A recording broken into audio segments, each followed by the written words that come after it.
مادر زاده ای.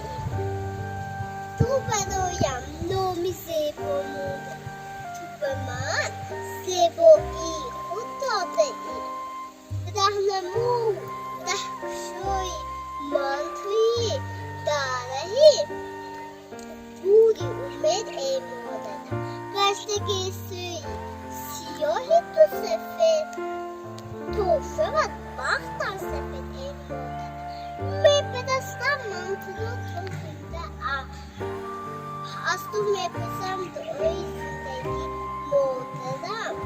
با تو نگهبانت خدا زنده باشی از برای زندگی.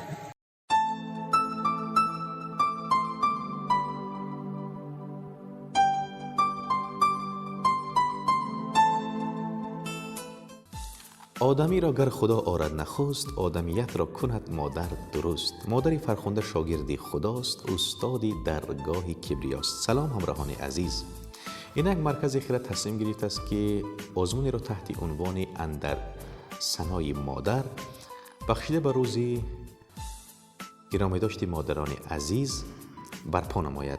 این آزمون در دو بخش عبارت است، بخش نظم و بخش نثر.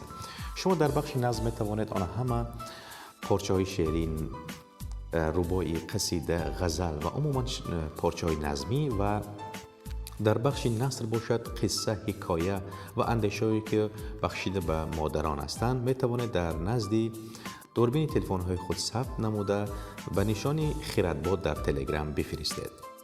در این آزمون اعضای حکمان اشتراک می کنند و طرز شعرخوانی، مضمون و کامنت و لایک ها به اینابت گرفته می شوند. نفرانی که در این آزمون سزاوار جای اول می گردند سزاواری 500 سومون، جای دوم باشد 300 سومون و جای سوم سزاواری 200 سومونی می گردند. در مجموع 2 تا جای اول، 2 جای دوم و 2 تا جای سوم. به همین شما برار می خواهیم شتابید و در این آزمون اشتراک کنید.